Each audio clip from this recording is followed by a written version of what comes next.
যে রাষ্ট্র ক্ষমতা 52তে ছাত্ররা অংশগ্রহণ করেছে, 69 করেছে, 71 করেছে, 90-তে করেছে। কোন আন্দোলনে ছাত্ররা শীর্ষে ছিল না? সব আন্দোলনে ছিল, কিন্তু ক্ষমতায় যেতে হবে এটাই কিন্তু এবারই প্রথম। 30 লক্ষ লোকের যেই হত্যাকাণ্ডের সহযোগিতায় তারা জড়িত, সেইটা পুরোপুরি বিহিত হবার আগে তারা প্রধান বিরোধী দল হিসেবে সংসদে বসে গেল। হাদির যে শুটার, তাকে আমরা ভিডিওতে দেখলাম, সে বলছে সে কত বড় স্পর্ধা তার। সে বলছে যে হাদিকে নিয়ে আপনারা এত উদ্বিগ্ন কেন, হাদি তো জামাতি প্রোডাক্ট, জঙ্গি। এই একইভাবে মাহবুব আজিজ ভাই জামাত ইসলামকে এইভাবে গালমন্দ করে।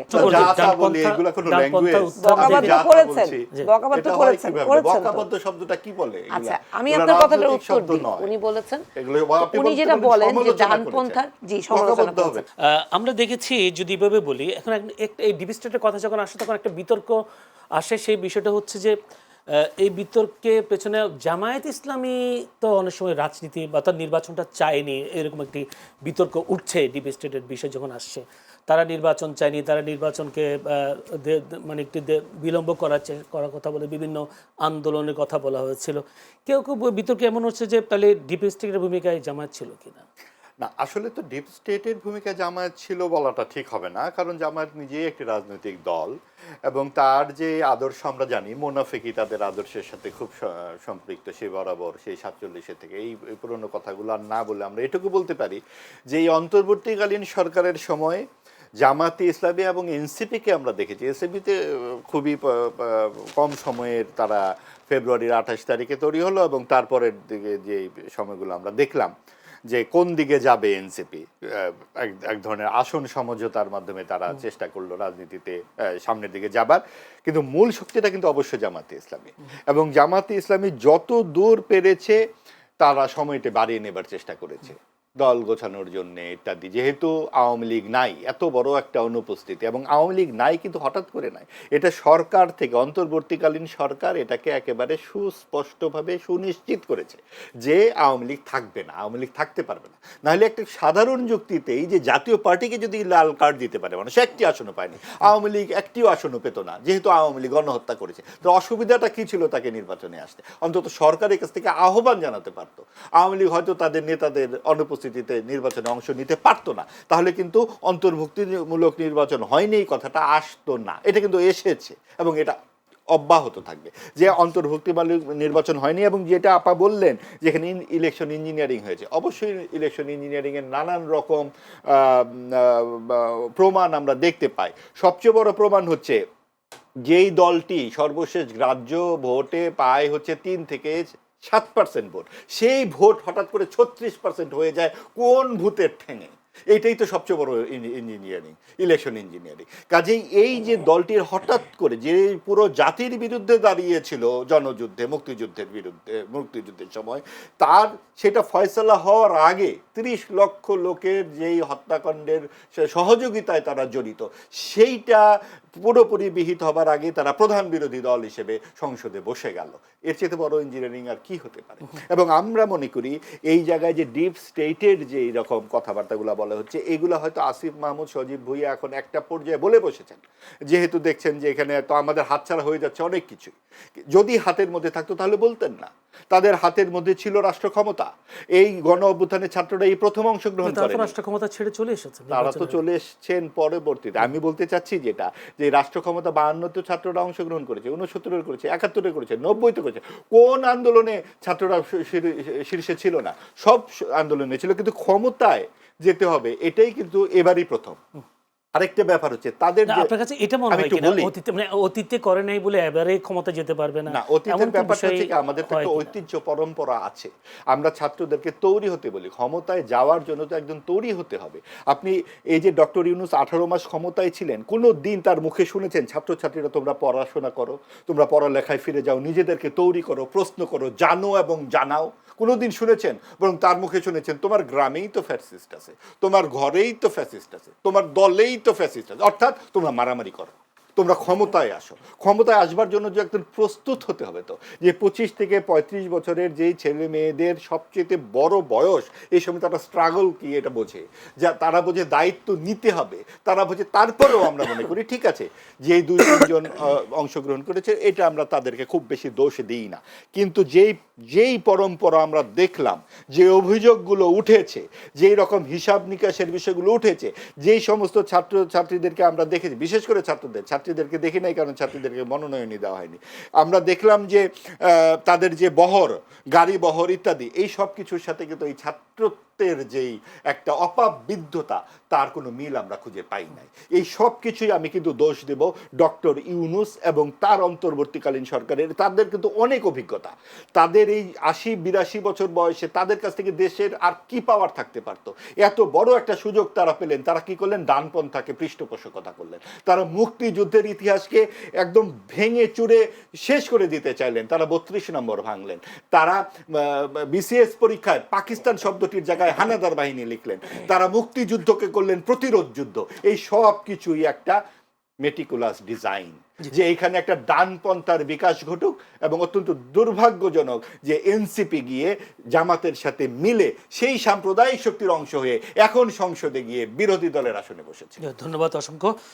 প্রশ্ন ওইটাই যে উনি একটু ডক্টর ইউনূসের কথা নিয়ে এসছেন। ডক্টর ইউনূস যে ডানপন্থার যে উত্থান ঘটিয়েছেন, সেই ডানপন্থা উত্থানে আপনারা সেখানে ঘি ঢেলেছেন বা আপনারা সেখানে গিয়েছেন, যুক্ত হয়েছেন। সাম্প্রদায়িক শক্তিকে আপনারা যদি বলে একটা সংসদে নিয়ে গেছেন, এই অভিযোগটা করেছেন মাহবুব আজিজ। এই বিষয়টা একটু যদি বলেন। আর একটা বিষয় যেটা, সেটা ডিপ স্টেটের কথা যদি বলি, আমরা বর্তমান প্রধানমন্ত্রী তারেক রহমানের একটা বক্তব্য আপনারা মনে আছে, সবার মনে আছে। তিনি বিদেশ থেকে বলেছিলেন তিনি দেশে ফেরাটা তার একক নিয়ন্ত্রণাধীন নয়, পরবর্তীতে তিনি ফিরে আসলেন। সেখানেও কি ডিপ স্টেটের কোনো ইয়ে ছিল কিনা? আচ্ছা,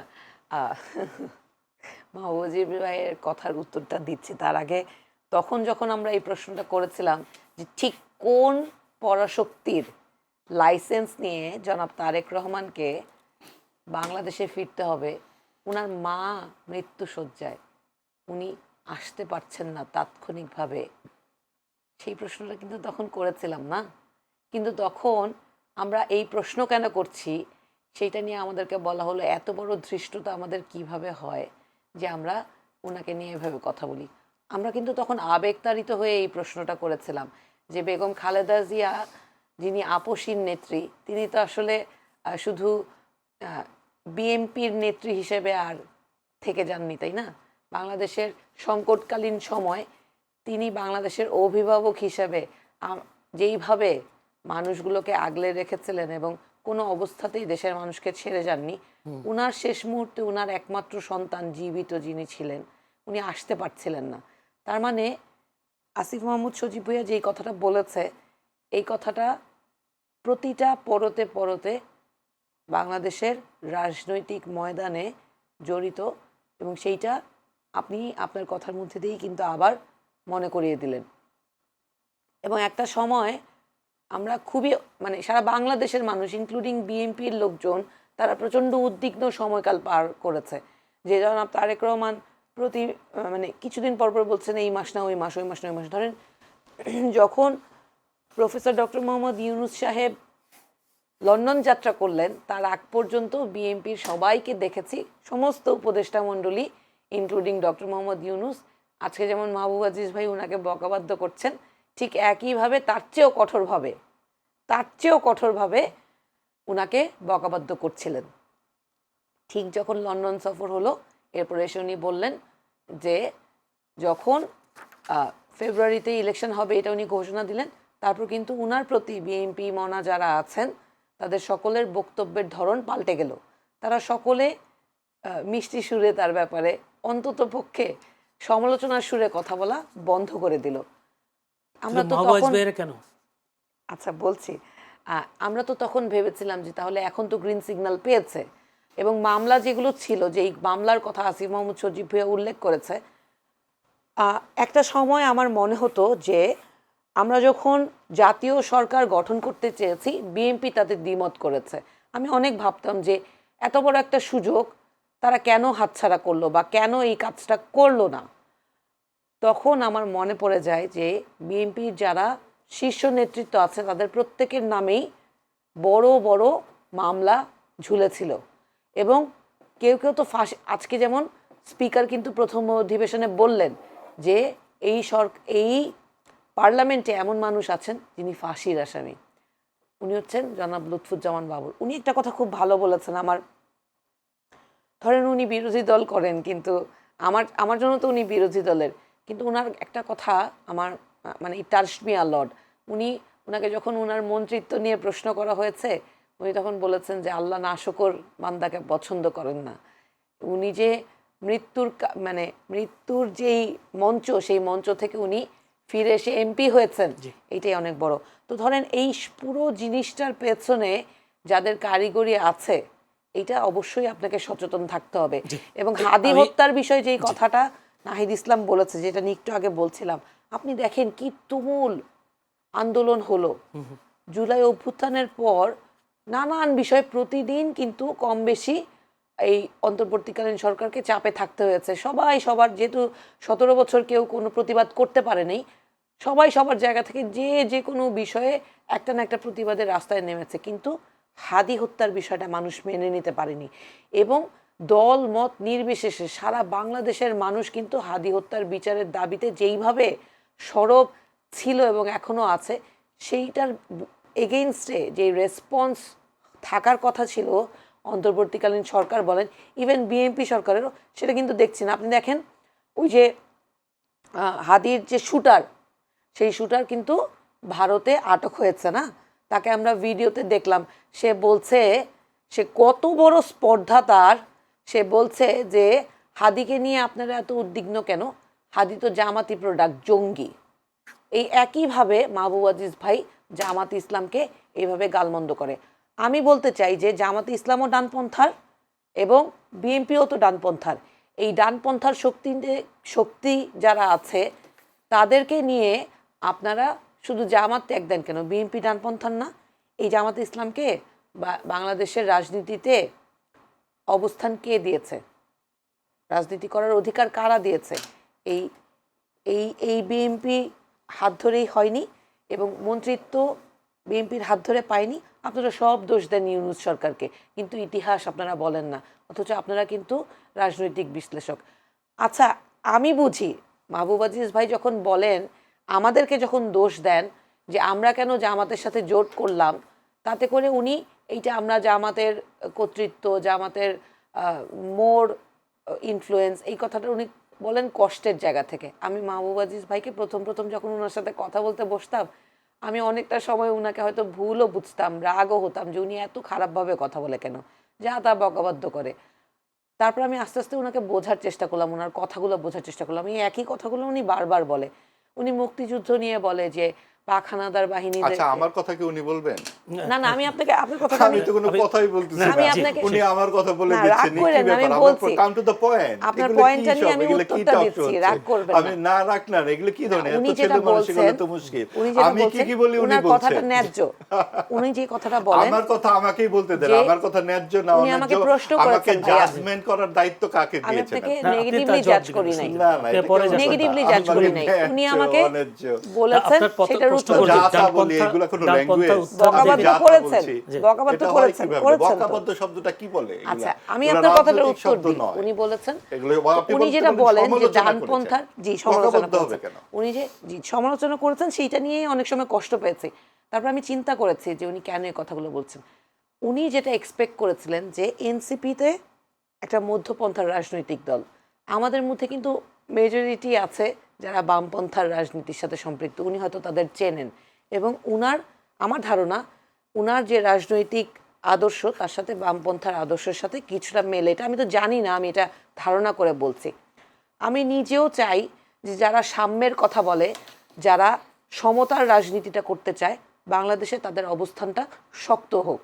একই সাথে যারা ধর্মীয় রাজনীতি করে তারাও যেন তাদের এই কঠোর অবস্থান থেকে সরে এসে গণতন্ত্রের রাজনীতিটা করে, সবাইকে নিয়ে রাজনীতি করার রাজনীতিটা শুরু করতে পারে, প্রোগ্রেসিভ হয়, সেইটাও আমি চাই। ওই জায়গা থেকেই কিন্তু আমরা এনসিপির রাজনীতিটা করতে এসেছিলাম। কিন্তু আপনি বাংলাদেশের পরিস্থিতিটা দেখেন, সমস্ত বামপন্থী রাজনৈতিক দলগুলোর ভোটের যে কাউন্ট, আপনি আপনি দেখেন তাদের অবস্থা, বাংলাদেশের যে প্রেক্ষাপট, এই প্রেক্ষাপটে হ্যাঁ এটা সত্যি উনি যেটা বলেছেন যে অন্তর্বর্তীকালীন সরকারের সময় সবচেয়ে সুবর্ণ সুযোগ ছিল যে বামপন্থার যে রাজনৈতিক দলগুলো তারা আরো বেশি বিকশিত হওয়ার, সেই সুযোগটা নষ্ট হয়েছে। জি, তার সাথে তারা কাজে লাগাতে পারেনি, বিষয়টা এটা বোঝাতে যাচ্ছে। বাংলাদেশের মানুষের যে পার্সপেক্টিভ, সেই যেটা চেঞ্জ করার যে সুযোগটা ছিল, সেই সুযোগটা কাজে লাগানোর সুযোগ হয়নি। আচ্ছা, মাহবুব আজিজ যদি এভাবে বলতেন।